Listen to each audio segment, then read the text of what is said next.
Fuck You Dad. What's up, everybody? Welcome to Fuck You Dad. Nick had a work thing, so it's just me this week, but I'm sitting down with the hilarious, one of the best comics in Chicago. Give it up for... I said give it up like we're live. No, they'll give it up. Listen. They'll give it up. They'll be clapping in their cars work, alone. They're at Walgreens, and they're just like, why am I clapping? I'm clapping right now. Everyone thinks they have, like, they're having a breakdown, but Marty DeRosa is here, everybody. Thank you.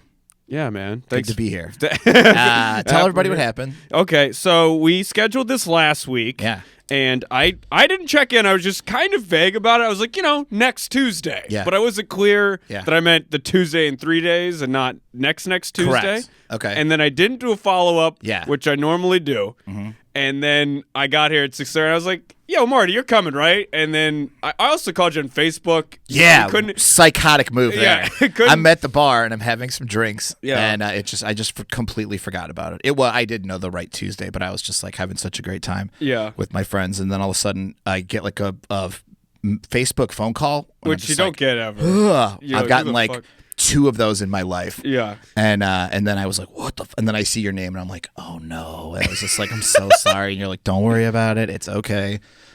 So yeah, that's fitting. I usually either show up for shows super early, which sucks. Like to show up for like a 10 o'clock show at 8 or something, or at 9 o'clock, just like that happens to me almost all the time. I don't pay attention, and I have real bad ADHD. About fucking the public transportation. I'm like, I'll either be early or late, and then you show up too early, and everyone's like, you had nothing else to do, and you kind of don't want to admit. You're like, no. Can I ask you this question? Sure. Because as a younger comic, let me ask you this question. Yeah. If you were running a show, would it be rude for me to say, hey, call me when the show starts and let me know it's actually happening? And then I'll come to your show. No, I think that's fair, right? And I will be there. I will be there. I will Uber there. Like you don't have to worry about. I feel like most good shows, you don't have. There's no question. Well, that's but there's a few bar shows that I've run just back in the day where, and I've as a comic been booked on where I'm like, please let me know it's actually happening, because it is. Or just like if it's like we're not going to do it, it's like let people know on the train, in the car, they can just like. It's always you dress up. You shower, you're ready to go. I'll tell you what. You got the set list, and you walk in, and nobody's fucking. When I was coming, is this video camera recording? Yeah, we got as well? It's the whole thing. This is how I know I'm old. When I was leaving, I was just like, oh fuck, this is gonna be like recorded and shit, like on camera. Yeah, no. So I like went and put on like jeans and a nice shirt. Like I was just like, oh fuck. You used to be able to do these in like basketball shorts and like a dirty t-shirt. I mean, I'm sure some comics do still. But, absolutely. Some comics. Those were the glory days. You know, of podcasting. When you could do a podcast in a dirty t-shirt and shorts, just sitting in someone's spare bedroom. Fuck yeah. And you're just letting roof. Every once in a while, I have to tell a comic if they came over to do a podcast, I'd be like, you got to shower, wear some clean stuff. I go, okay, no problem. Because in our line of work, sometimes some people get pretty gross. We got some grosses. I love them. I'm they're too gross nervous sometimes. to do that. I feel like I got to shower like twice. You're a day sharp. just You're a to sharp dresser. That's what it you is. have the stuff shaved in the side of your head, which I fucking love. You could do like a full afro. Absolutely, I did for years. I had a Jufro. I was nice. I went from an extra and super bad to an extra from Jersey Shore. I would tell everybody. This is my thing. Yeah. Everybody should grow their every dude should grow their hair long and just see how gnarly they can look. Yeah. And some stay with it and some don't. I called it a day. I looked like a basketball. I was literal just human microphone looking man. Yeah, for that's years. true. That's the thing too. And then I stopped. In comedy, sometimes you'll see people and they can just walk on stage and people will just laugh. That was me for a while. Yeah, and it's addicting because you're just like, oh man, because you have to walk around like that. One of my buddies one time, we saw somebody, and my buddy just goes, he looks like the mayor of Comedyville. Like, I'm the mayor of Fart City Comedy Town. You're like, you look like a clown all the time, which is that's what was me in my early 20s. Or you got to be I'm the red shirt guy because I do a joke about I'm like the brawny man or something. Like when you'll hear people like that, you got to always wear the same shirt. I kind of fucking hate that. Is anyone's like, because I'm dressed like this, and I'm like, you chose to do that. That's what I love the way I dress, and I have some jokes in my act about it, and I'm just like, but I don't say like, oh, I hate the way Don't- it's like, don't I you look dressed stupid? yourself, You did- fucker. no- yeah. I remember someone's like, I look like a Miami bartender. I'm like, this is a very specific outfit. Also, yeah. then you want to dress like a Miami bartender. Which is worse. I like something to about a face. Yeah. I get. Yeah, that's like a face thing. Face, body, I got jokes for looks. days about I look my nose. like celebrity A, Yeah. fuck celebrity B. That's fine. Those are perfect. Those Yeah. are awesome. Yeah. But if you go up and you're like, oh, these dumb shoes of mine, it's like you bought those shoes. Yeah, at the this store. was such a voluntary act. No one just forced these Air Jordans onto Yeah. you before you went on stage and did that. But dude, that was my thing is when I was young, I just already had that look, and then it was like also a joke. Yeah. My whole life was, but that's kind of tough sometimes to be like. Were you so you joked around all the time because you think because of your parents you were able to just like entertain people all the time or what? Like why'd you start talking? I love how you just you reverse first the of talk. all- You're like, you're sitting me down. First you're of gonna all, interview me. you and I didn't want to comment. I didn't want to like commentate in the moment. Yeah. You did a wonderful transition. You were just like, let's move it on to this other thing, which I was like, very good. Yeah. Because I always judge podcasters when we're podcasting. Okay. And I'm always just like, that was a good move. That was a pro move right there. What you I did. love this live commentary. And then I tried to take it over, and you're like, hey, don't flip it over. Yeah, on me. yeah, 'cause- But no, I love thinking about like with my friends who are comedians or just other comedians Yeah. or whatever. It's like, okay, what were you like as a kid? Were you entertaining everybody? Were you, did you have the depressed mom or dad or the grandma who watched you or something? You know what I mean? And you had to like do bits with them and stuff. I don't know if I wasn't like, because I was a very nervous kid. I wasn't like the center of attention, but with my group of friends, I was the funny guy. And then also, name of the podcast, Fuck You Dad. I had a pretty, wild, I lived in a smaller town. My mom is deaf. My dad had like some pretty severe like mental illness going on, like schizoaffective. Okay. So, it was kind of like I just became very funny trying to make light of my life. Okay. And my life was kind of like a dark sitcom where it's like, I told a story in the podcast, but like I called my dad once trying to ask what he wanted for dinner because we were picking up Taco Bell, and he's like, "Oh, I'm in Ohio." He's like, "What? How are you?" And he's like, "Well, I took the car and I'm gonna move to Canada illegally to work at an anarchist bookshop. Yeah. And then we're all gonna illegally move to Canada. Sure. And then so I'm just like, so no in the Gordita. How old were you when your dad started talking to you? Just like a dude, like a Always. man? I don't think my dad ever had any filter. Yeah. My dad was like, like when I was a little kid, he would just kind of sit by my room, like brooding, and be like, "Yeah, I don't think your mom's my soulmate." And I'm like, I'm 9, dude. I don't know what the fuck. There's a great old Bill Burr joke about it's just that. like or staring at the drink and being like, the fuck. And like, No. I used to be a bartender at a dive bar in Indiana, and when we were there illegally, we would illegally drink there because we knew we could. And then one day the bartender goes, "Are any of you actually 21?" And I was like, "I'm turning 21 tomorrow." And she's like, "You got the job." So I would always bartend the 1 to 7 shift, 1 p.m. to 1 p.m. 7 p.m. So I get the after work dudes, and these guys, just like it was like really wild. Like anybody who's had a dad who like comes home from the bar a little mad, just kind of like, oh, fucking life, you know what I mean? Yeah. Like those dudes, I was their bartender, so it was very interesting. Like I got to see that side of life of the like. Let me have one more before I have to go home and face my fucking family. That's really my dad didn't drink because he was already organically out of it. For sure. He's like, Yeah, I got for the sure. natural juice. I'm high, dude. He's running on his own brain power. Yeah, he doesn't he's need like, alcohol. I don't need drugs. You take drugs to be like him. Yeah. He's like, I got natural meth just flowing through my brain. Yeah, he would probably drink booze and just be like, I don't feel anything. Yeah, he could drink like the bottle of Jack He's Daniels like, this at a is party. boring as hell. Yeah. He's like, I don't think anybody's after me. Yeah. Yeah. So like, he just like, When did you realize your dad wasn't like all the other dads? there was some pretty strong indications when I was in elementary school. Yeah. Like, Or were you like, I understand my mom's deaf, Yeah. but my dad's totally normal? No, my dad's not totally no, normal.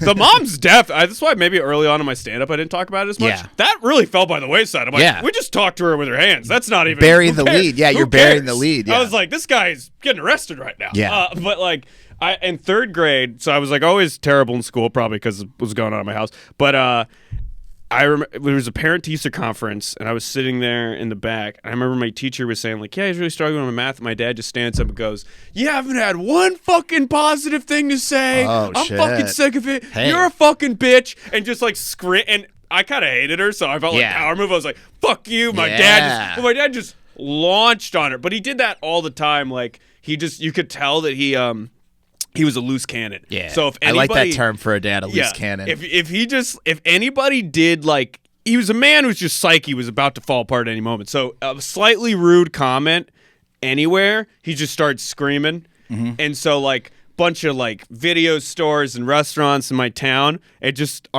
felt like every time we went out to eat, it's like, okay, we got to go 10 miles further now. Yeah. Now 15. Yeah. Now it just got to the point where it's like, you want to go out to eat? I'm like, I don't feel like driving an hour. Yeah. Because it was just like, your dad's the guy that screamed at me for no reason. Yeah. And I remember with my dad. See, my dad was one of those guys, and maybe you'll get there too, where they mellow out when they hit a certain age. I think he has mellowed a bit. How old's your dad right now? My dad's like 58. Oh, no, he's got plenty of more psycho years. He's got some time. My dad, when my dad just hit a certain age where I used to do jokes about like, I want to fight my dad. Like just I think there's a real time in a man's life where you want to fight your dad. Yeah, right? I think it's coming of age. Yeah, and then I just looked at my dad one day and I was just like, oh no, he's like an old man. And luckily with that, he also mellowed out on the inside a whole lot. Like he used to be, I remember one time when you were telling me about your dad, I was kind of like, what's some of my dad's like greatest hits? And he was more of just like, don't tell me what to do. Like I feel like some of these things, when my dad passed away at the end of last year. So sorry to hear that. Oh no, it's okay. It's all good. But sometimes like I remember he didn't like being told like what to do. If it was just like, you can't park there, it's like, oh yeah, I'll park. Oh, that's literally, yeah. It was like the slightest, nobody could ever disagree with. He was like, fuck you, I'll tell you. And my dad at the end of the last year of his life, where we'd be hanging out a lot, and I would tell him these stories, and I'm like, you remember that? I don't remember that. But he remembered this one where we went to this pizza place. It's like a pizza buffet place in Northwest Indiana. It's called Shakey's. Yeah. And Shakey's has like, the pizzas and the fruit and the salad and all that stuff. And I was a little kid and I was a real picky eater. So my dad was just like, well, I'm not wasting money on this kid. He's not going to eat anyway. So we're all sitting there, and then he'd give me like a little plate with like some food. And this manager was like, he can't have any of that food if he's, you have to buy a thing from him. Which as a kid, it probably would have been like $1, And then after that, my dad was like, now he's really going to eat some food. And then he put like a bunch of food on my plate. And the guy's like, sir, I'm going to have to ask you to like either pay for that or leave. And then my dad took his arm and took all the food off the table and knocked it off onto the floor. And I remember like my mom and sister just instantly crying, and my brother was just like, whoa. And I was like, I don't think we're going to go to Toys R Us after this. Like this seems like a problem. Yeah. And then the guy said to my dad, he was like, very mature, sir. And then we were like asked to leave. Yeah, dude, I had so many of those. That was like, I think your dad and my dad would have gotten along great. Yeah, I was remembering like as a little kid being like, if I had to go there for something else, they were going to be like, no, he's with the DeRosa family. Dude, he must leave. That's exactly what I thought. I was like, please don't. I would stand far away from my dad in stores. I'm like, don't. I got 86d from a Shakey's at age 6. Yeah, it sucks when you're like part of the banned list of like, I'm sorry, you shouldn't have. Well, you shouldn't have had that tone, sir. Yeah. I mean, you shouldn't have, because it was like, I don't know. Was your dad sort of mad about where he was at in life? I very much felt that with my dad. No, my dad did this other thing where his thing was, and this was like really amazing to talk to him at the end of his life, because he was like, boy, that wasn't it. He was like, I'm going to die of a massive heart attack, so I need to make as much money as I can to support my family when I die. Oh, so it's kind of like the healthy Walter White. Yeah, just like, I've got to do this, and I've got to have money for you guys. Was there any sort of proof that was going to happen, or was that a phobia? Yeah, well, a phobia, because it was an Easter one day, and we were driving somewhere to go to like a restaurant for Easter dinner or something like that. And we were going to Illinois. I remember we were going to Illinois, and then he pulls over because he swore he was having a heart attack. And I'm just a little kid like, what's happening? Yeah. And because I remember our neighbor died of a heart attack, and he pulled over and then just died. And I was like, whoa. So we pull over, and I'm like, this is like the neighbor. Holy shit. And then we go to the hospital, and, you come in the room, and he's got all the wires and everything. And I'm like, oh, my God. And they're just like, there's nothing wrong with you. This is a panic attack. Oh. Yeah. So that was just like, had horrible anxiety. Yeah. So he had bad anxiety. And back then, it was just like, good luck, Obviously, they might have said, like, talk to somebody, but that just wasn't an option happening in the 80s. Yeah. They don't talk about how the stigma of mental illness is fucking really dropped. Historically. It's like, nuts. going to a therapist, admitting that as a man in the 80s would be tantamount to suicide. Yeah. Like, you couldn't do that. I'm sure he probably talked about it, like, in AA and stuff like that. Oh, so your dad was in AA. Yeah. Then at some point, he goes to AA, which helps a lot. And, so he quit drinking. Yeah. Yeah. And well, see, that's probably why that's the cause of the drinking right there. Was like he probably was so fucking anxious. Yeah. So and then you don't have booze anymore. And now Yeah. you're like, because you mean I've met some people in AA where I'm like, you're still insane. Yeah. You're just dry, but you're like fucking, you're a loon. Yeah. So my dad, that's the plan, and then my mom dies. So he, so right there, it's like, well, there goes that plan, and after my sister passed away when I was 20, and then my dad, instead of being like, oh man, he could have like retired around that time or like sold his business and stuff, and he was just like, no, I'm gonna keep going. He bought his like competitor's business and just like total, let's just keep driving real fast and not think about anything. That is like addict shit. Well, that's kind of like, it's how you, because you're kind of like, there's always got to be one more thing. Yeah, his processing, I was like, what? You got to have. I don't, I like, there's times as I get older, well, I'll be like, well, I'm my dad's age, like, when they had me when they were older. So it was like, I have an older brother and sister, and then it was like a 10-year and 7-year difference than I was born. And they experienced a different, a little more chaos than I had a little more neglect than chaos. So it's like all the different neglect things. is better than chaos, I sometimes, think. But sometimes not. You know what I mean? Yeah. It's like, yes, I'm a comedian because of that probably, but also it's like there were so many times where I needed adults in my life, and everyone was just like, he seems to be fine. Like, this guy's here. a little whiz kid. He knows how to talk to everybody. I know. I had that my whole kind of a teenage and adult life where everyone's like, oh, what are you talking about? He's doing great. And then the inside, I'm just a crumbling volcano. Yeah. And I'm like, what? I'm a mess. What are you saying? So after my sister passed away, I was in college. I was a second year of college, but I would come home a lot because I was just so depressed. Mm-hmm. And my mom and I were watching like one of those, like, it was either like 2020 or Dateline NBC's, one of those like shows that come on at 9 o'clock after all the sitcoms.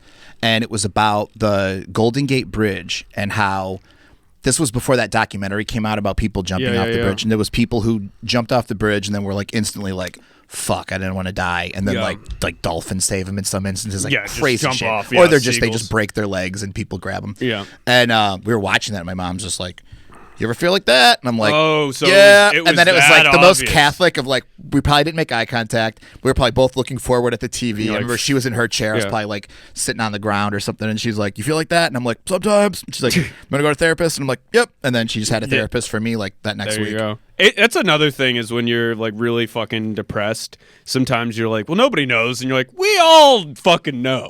Well, here's the thing about that. And this is like, a lot of times when people, because I've had a lot of people in my life die, so they're like, hey, what do I say to my friend or what do I do? And I always tell them, it's like during the whole, like the funeral and the this, there's like people over, they're bringing you food, everybody's having fun, they're telling great stories and everything. And you're like, this ain't that bad.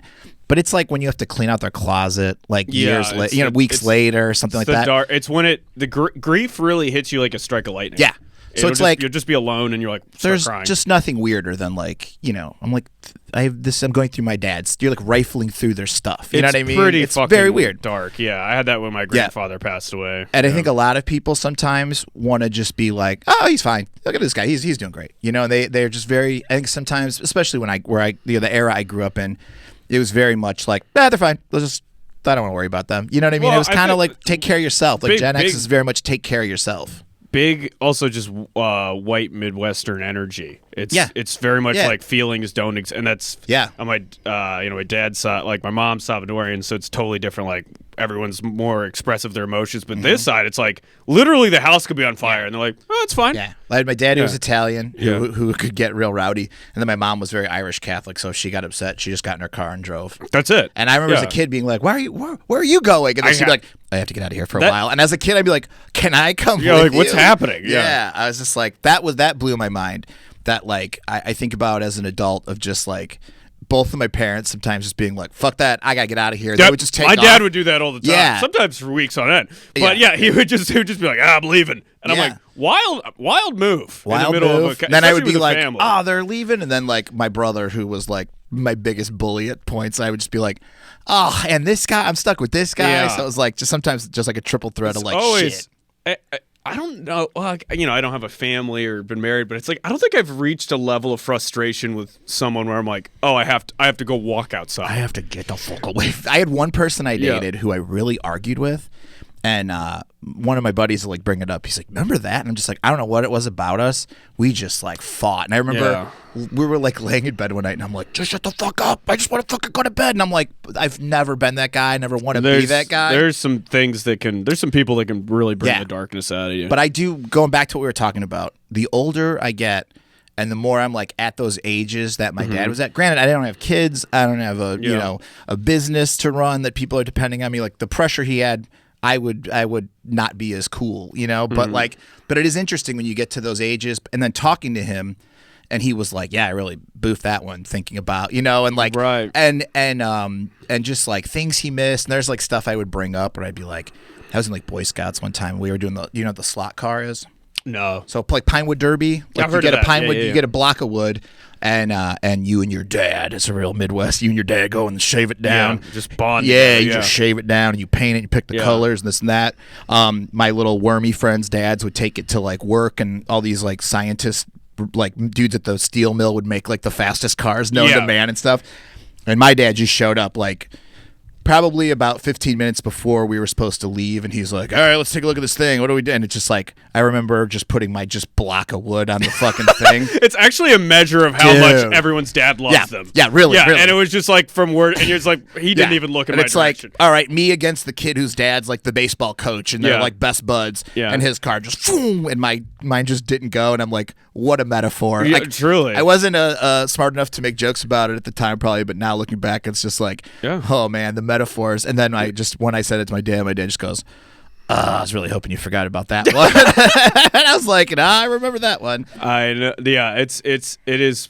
My dad is. I mean, we haven't had that many great conversations about the past, but once we were just eating pizza, and he was like, so that whole era, that was kind of tumultuous. Yeah. Huh? That was all he said. I'm he telling just said you. Tumultuous. He was like. Tumultuous. That's a fun way to put it. Yeah, it was just, I was like, okay, sure. Yeah, you just disappeared for a year, but that's fine. Society was weird during that phase, wouldn't you say? Yeah. But I would say, like, especially, like, I know so many comics who are just so confident and they go on stage and just, they can talk about anything and they're just, like, so, like, open on stage about everything. That's how I was. But, like, bring that energy to your dad. You'll be blown away. Like, talk to him like that and he'll just be like, oh shit. Like when I stopped talking to my dad like my dad and just kind of more like my dude, my bud. See, me and my dad don't have like a dad. We're definitely more like you gotta strange. pull like an alpha move on your dad sometime and just kind of be like. I actually did right before. That's awesome. I came because again, weird relationship, kind of a dick, and was taking my mom and brother out for dinner for like a couple weeks ago. Yeah, and you were taking your mom and brother out for dinner? Did you go like, I'm the dad now? Well, I mean, my parents have been separated for a long time. Okay. And, family's kind of broke, so it's not that easy. I don't have a lot of competition. Do you need some money? I'll take your mom and you and your brother out. No, we're good. But point is, I invited my dad just to be nice, and at the end of it, he tried to throw me a 50, and I just threw it right back. Ooh, and I was powerful like, move. Just not even thinking. Yeah. Yeah. Have they seen you do stand up? My mom has seen me do stand up once. There was an interpreter on stage. Awesome. And it was a whole deaf crowd. It was really wild. My what dad has seen me twice. Okay. And they've both been some of my worst bombs ever in comedy, which have been. I like like to when think you- he's an omen. Yeah. I think when he comes, it's He's just like darkness. when you bring a camera guy to record your set. And then, and like you the just lady in the bomb. front row just won't shut the fuck up, or you bomb. That's what it is. How does he sort of handle you doing stand up? I tried not to really talk about it at all with him because a lot of my early stand up was about him, and I don't really want him to see that because I think he would. I'm scared of him. Yeah, and so I don't. So I try not to because he's so kind of checked out and into his own world that he's just like, oh, you still doing that thing? Oh yeah. And I'm just like, Dad, it's like my whole life, I and I know, would try. I know. So and then or he'll be like, you should get into singing too. There's people in nightclubs. They You know make what my a bunch dad of said money. before my dad died. Him and his wife went to, I don't know where they saw a magic show. Yeah. And my dad's like, I got to talk to you. He's like, this is where it's at. Magic. Yeah. And he goes, don't you have that magic lounge by your house? And I'm like, that's not really what I do. No, that's why Dad was always like, you should start singing. You should do this.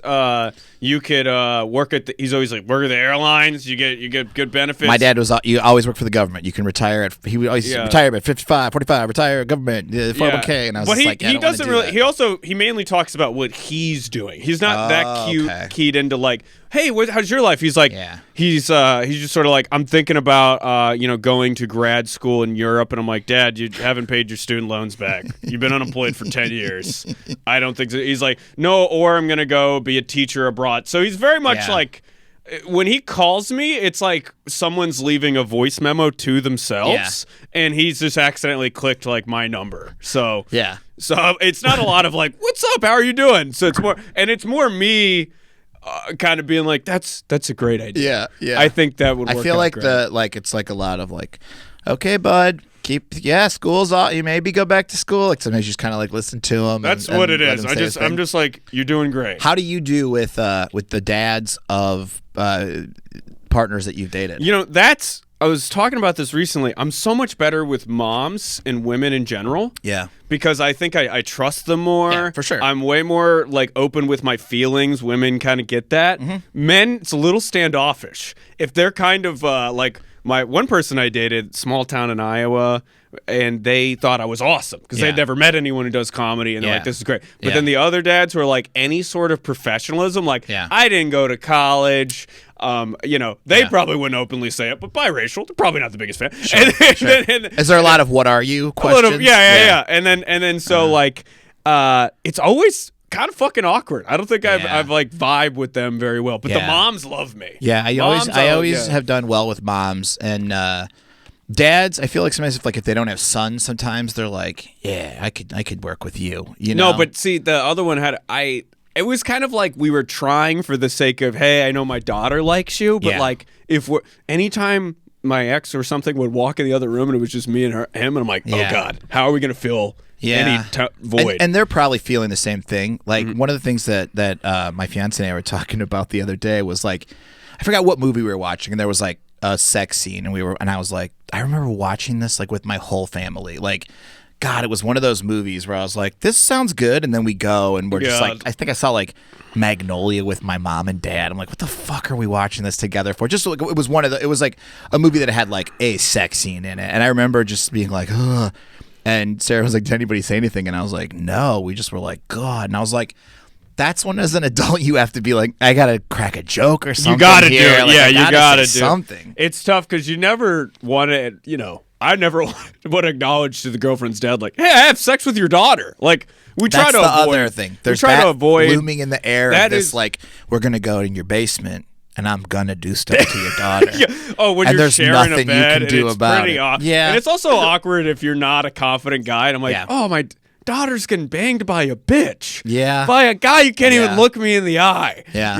Like. I see those tough guy Indiana prom photos where the dad's holding the gun but what I love is like there's like the dad who's holding the gun who's like a dork who's probably never been in a fight in his life, for but he watches like Yellowstone and feels like a man, right? 100%. and then he's got his very beautiful daughter.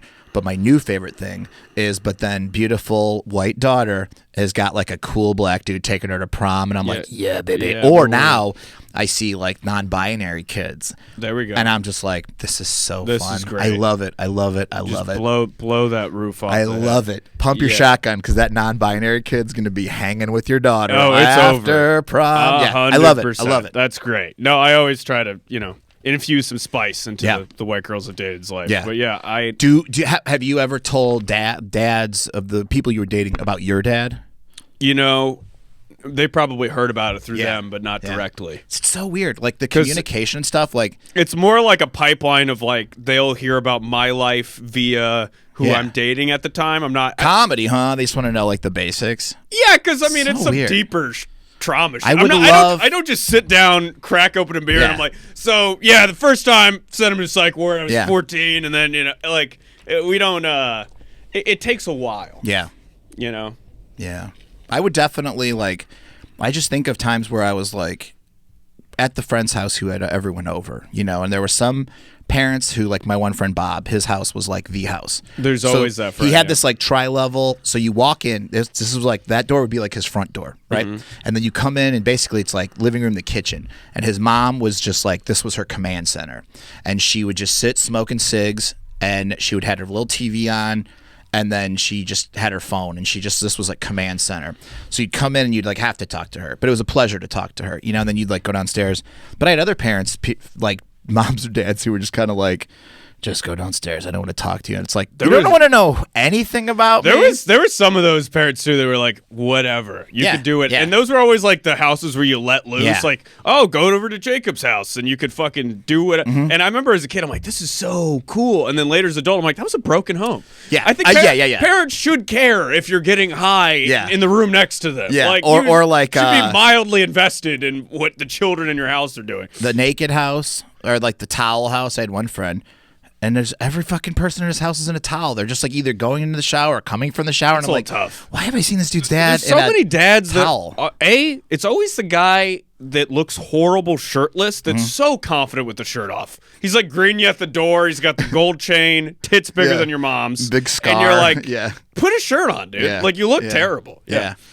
This was just a weird, and it was like the house was always dark, and the dad like worked nights, so it was always very quiet, and it was just like I remember just being there, being like, I don't think I want to come here again. Yeah, I mean, there was like a friend's basement. We would all just like get high in, and I remember it was like leaving and seeing someone's like roommate in a one night stand or something. When I'd see the parents, I'm like, oh, sorry, I just did a whole bunch of drugs. But then you start getting the parents who's like, I'll come join you guys. Oh, there was that felt like holy. And again, as a teenager, I'm like, that's so cool, and then as an adult, I'm like, very ill advised. Yeah, I do kind of wish like every once in a while, like my dad would get like would have gotten like a little wild with us. I would have been like, oh, and then my mom would be like, hey, come on, get back in line here. Yeah, definitely. That would have been so fun, because I do have some friends' dads who just like they do it the right way. And they're I'm like, you're like, have a beer or two with your son. I love it. Smoke a joint. Or my friends who are now parents and with their kids and stuff, like just doing it like the right way. Because I think too, like I don't have kids. I don't have any intentions of having kids. But that might have been different if like the people I looked to in my life growing up had better marriages, better relationship with their kids. Yeah, you see it as like, well, kids leads to utter destruction. Yeah. So you're like I looked at the people in and I was like, well, I don't want to do that, because they didn't do it the right way. Yeah, miserable and broke. But now when I see people do it the right way, it's like, that's pretty cool. And they're creating these kids that are just like gonna just be, they're already awesome, but it's like a pleasure to watch. Yeah, I think it's hard to think of having kids in the abstract of the person you'd want to do it with too, because you're just like, oh well, kid, like why would I just want a child randomly? That sucks. But it's like, the idea of someone you really love and you just like made another person out of your love, like that's fucking cool. Also, I don't know why, but with with Generation X, it was this thought of like your parents had to be boring and you're cool because you rebelled from that. And that was kind of like, like it skips a generation. Your parents are boring, so you're cool. Then you're cool, so your kids will be boring. But it's like to see friends. There's a lot of cool families. Yeah, I have some friends with their kids who are just like, it's the relationships they have are just like, oh my god. Like I'm a big fan of like my one buddy right now. His little boy's getting into wrestling, and I took him to a show, and I'm like, find out who he liked. I'll see if I can get them to leave him a voicemail. You know what I mean? Or like I will buy him a championship belt on WWE.com. That's awesome. Like I'm into all that stuff. But I just never had any desire to be a dad. I thought I used to tell myself, like, we're going to end this depression lineage. That's literally the exact same. Right? I felt like a captain on a ship where I'm like, I'm going to be the brave thing and take this down and destroy. No, it's not happening. That's not I'm going to pass this trauma. I suffered. You fuckers are going to No, but I also think, like, just you would probably you will be a great dad because of the stuff that you grew up and the fact that you're doing this. Like if you were doing this and you were a bad dad, I'd be like, what are you doing? Have you learned nothing? But I think with comedy too, there's that thing of like, I just am kind of like, here's how I want to be treated, and here's how I treat other people. Like, 1000%. Yeah, I don't want to be, if I can help somebody, I help them. I've never been a gatekeeper. I don't really have any gates I can keep. Yeah. But like, I've always tried to help people. If someone comes to town and they're funny, I try to help. You know what I mean? And it's like, that to me is like, the stuff that I learned from my dad, the positive stuff, is just like, there's a lot of lessons and hard work and all that stuff. He taught me a lot of stuff, and there's some selfishness, selflessness. Yeah, and he's like putting his family above all else, and like street smarts and how to deal with people, And like really a lot of those lessons of just like, I just remember there would be so many instances where we would leave and he would be like, now you see why that guy said that to me and this and that, and I would just be like, whoa, whoa, whoa. And it was like, oh shit, yeah. Or like, he had a warehouse and he had just like a lot of gnarly dudes in the warehouse, and I would see, screaming matches, and then he or this or that, or one guy we would get paid on Friday and he would be like, or we'd get paid on like Thursday, and he would tell this guy like, I need you got to come in tomorrow, like don't get fucking drunk and this and that. And because my dad was in AA, he always looked out for like alcoholics or people with substance issues, hiring all of them. Yeah. He'd go to their house and be like, get the fuck out of bed and stuff. Yeah. Like just crazy shit like that. So I learned that from him of like, just don't give up on people. And he would always give people second chances, third chances, like, just crazy. I'd be like, cut this fucking dude loose. And he'd be like, no, he's a good dude. And he like helped people change their lives, which is great. Like people who literally the nicest thing a human being can do. And when he passed away at his memorial, it was just really great to like hear all these stories and stuff of people like he lived in this retirement community, and he was like the cool guy there, like he was the cool guy everywhere, So everybody's telling me all these stories, and it was just like very interesting. And then because I thought before he died we'd have this like big conversation. And I was kind of like, give me that big. I want that real Yeah, we big. want this. I want that. I'm sorry, and you're the best. You wanted this like catharsis come, and it's all gonna happen. I think a lot of life is. I heard this quote the other day. It's life is what happens when you're waiting for moments that'll never occur. Okay, that's good. You know what I mean? Yeah. Where it's like we're all waiting for these big moments, the Netflix special, the big moment with your dad, but it's like it's everyday shit. I know. It's shooting the shit with your dad, watching a football game. That's what life is. Yeah, and it's probably like movies and TV have like messed us up to everything has to be like a big like. There's gonna be a finale. Oh, I have to tell you something. There's not gonna be a season finale. When my mom died, we had like the movie ending, which was bonkers. Yeah. Like she was at Northwestern. She had breast cancer and then beat it, but it came back in her liver. And this was like after my sister died. It was like just such a bummer of time. But we were in the hospital, and I was telling her like, like if you're ready to go, it's totally fine. And then she like came to and was just like, oh no, I'm fine. I'm not dying. I was like, oh shit. Okay. I'm so sorry. I didn't even mean to bring that up. I felt so bad. And then a couple days later, we're in the hospital, and she's like, remember that talk we had about me being ready to go? She's like, I think I'm ready to go. And I was like, totally fine. She's like, who's going to take care of you? I'm like, don't even worry about it. And then she passed away, and it was like, oh, my dad was always be like, tell me that story again. That was like my first bit, because I had to like learn the beats and everything. Of like a dramatic. There was and no so jokes. My mom said this, and then I said, and I'm all, what? Yeah, what? She's not dying after all. And then, so there was like stuff like that. It was like, wow, what an ending. That's like. You gotta be pretty grateful for that, because some people don't get a chance to talk to their loved ones when they pass. So when away. my sister passed away, she just went on vacation and drowned, so she never came home. Oh, so it's like tragic, I've had the young person just goes away and never comes back. She was like 29 at the time, and then I've had the thing with my mom. My dad, it was like he had gotten his like diagnosis, and it was pretty spot on. It was like year to 6 months, and if chemo works and all that stuff, it was like very spot on. And I was just always kind of like, maybe we'll have that comp. I always wanted to ask him like why he couldn't come to one of my shows. He never saw me at a show. Wow. He came late one time, but they stopped and got dinner and missed the show. And I was like, you never got to ask him. No, I don't know if I could ask. Maybe I'll ask his wife if she knows. But like, I don't know, man. I don't know. I knew he wanted to be a songwriter when he was younger. He wanted to write country songs when he was younger, and then that didn't pan out or something. And I don't know if it was a thing of like. In Indiana, I think there's this very much like, how dare you try to like live your dreams? You know, it's kind of like older generations don't like. So because like again, I have this tumultuous relationship with my dad. I was a lot more closer with his dad, my grandfather, and same thing. He never saw me do stand up. Yeah, I kind of didn't want him to see me do stand up. Yeah, and he was the only person closest to me who actively told me not to do it, because he was trying to be. He was like, "You'd be a great teacher." Oh, please. He's like, "Come on." He's like, "Please, just do anything else." And what I would talk about the shitty day jobs I had. I'd be like, "Data entry at the temp place is going great," and it really meant the world to me. At the his last words to me were like, "Keep up the good work." Yeah, Because he wasn't that disappointed after all. My dad would sometimes just be like, "Do you ever think of how many cars you could sell?" Dude, that's what he'd be like. You'd be a great salesman, dude. That's a great salesman. That's a boomer dream job for people who can talk in front of people. That's what they're like. Why are you wasting your time on stage? You can sell cars, baby. They're like, the cars are where it's at. No, because and again, this guy's from the 40s. He's just trying to think like he's like, okay, that's $1 million to 1 shot, or you could go sell a Nissan. You could eat a steak every night. You'd be living the fucking dream. Oh, if you sold steak cars, every night. Yeah. Could you imagine? If I sold cars, I remember once I was like reading this book about travel, and my grandfather loved to travel, and I'm like, I think if I was a pilot, he would have been proud of me, which is like such an attainable thing. Dude, there's so many dream jobs my dad would have had for me. This is what my dad used to do before I decided like I'm doing comedy.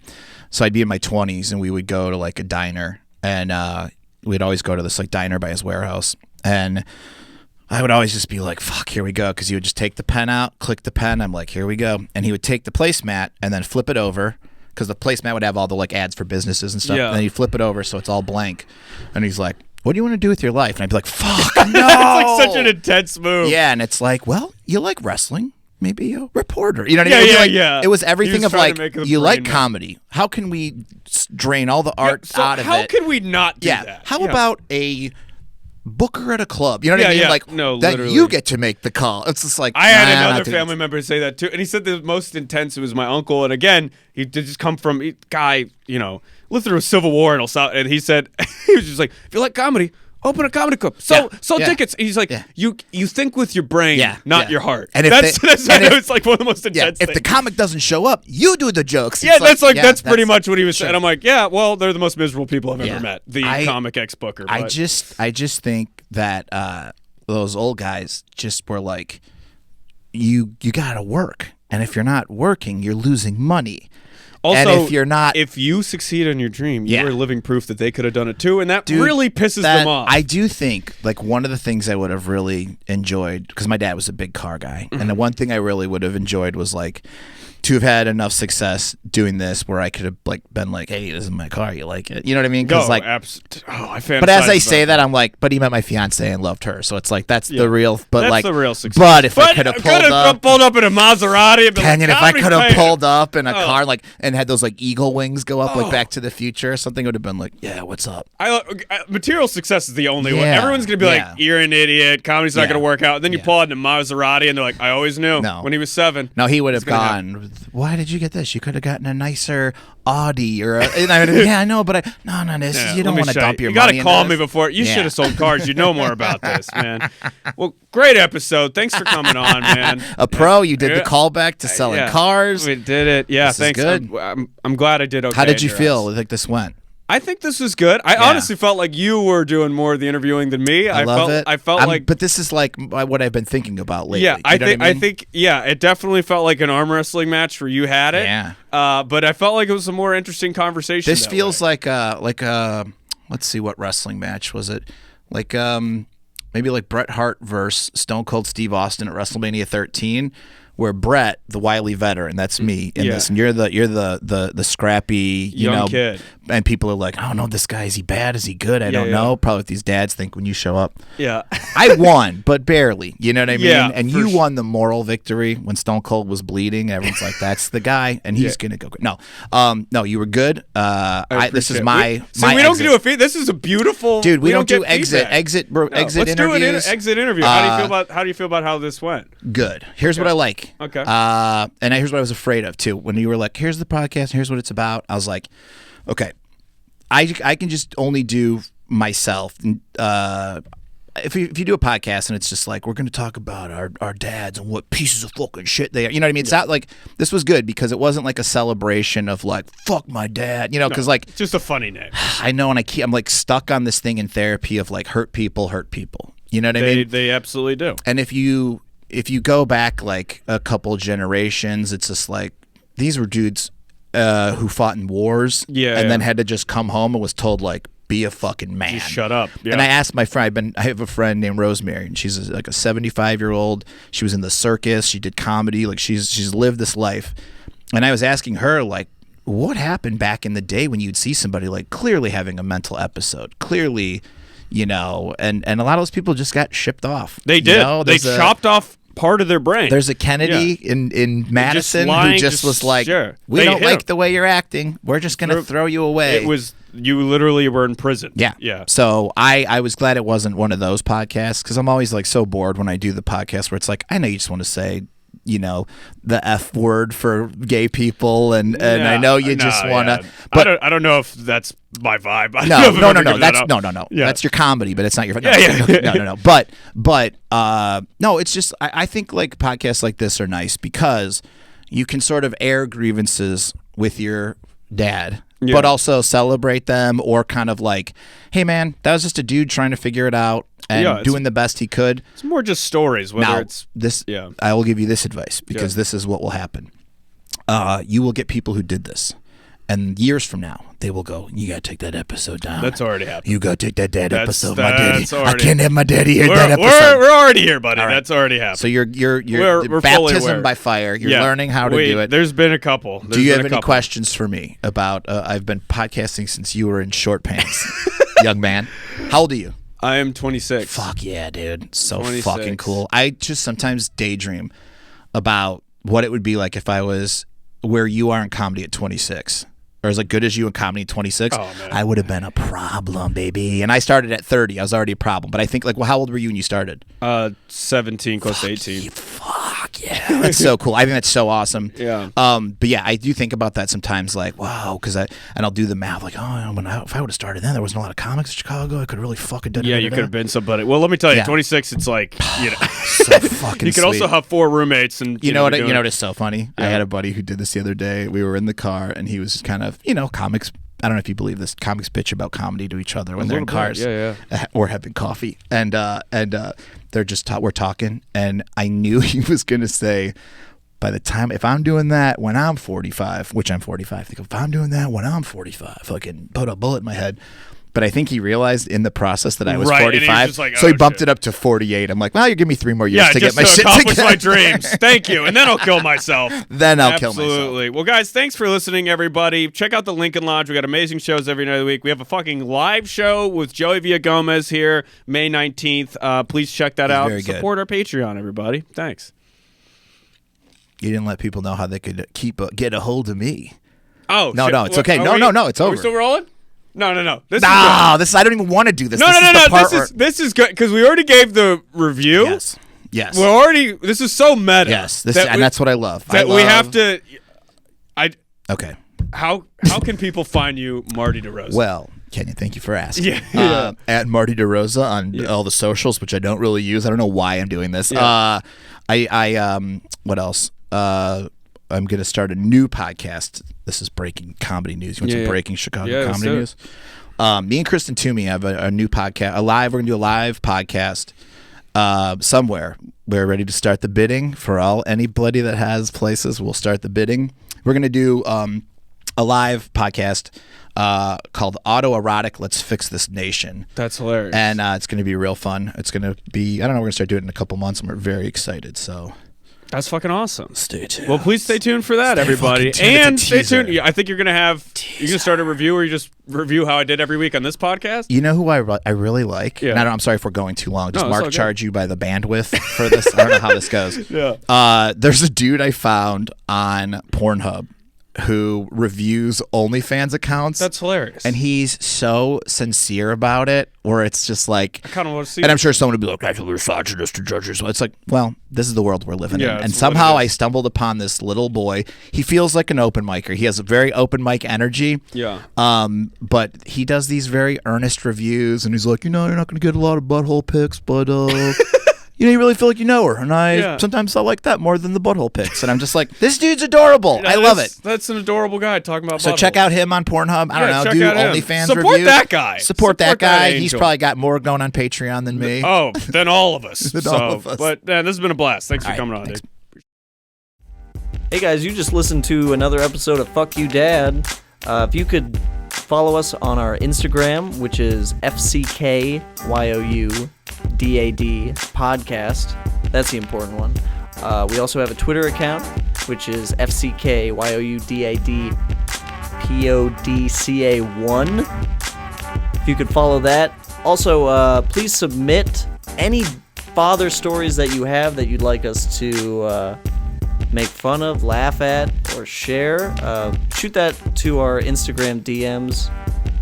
And if you could please go ahead and rate the podcast, share the podcast with your friends and family that might enjoy it. and keep listening. Thank you so much.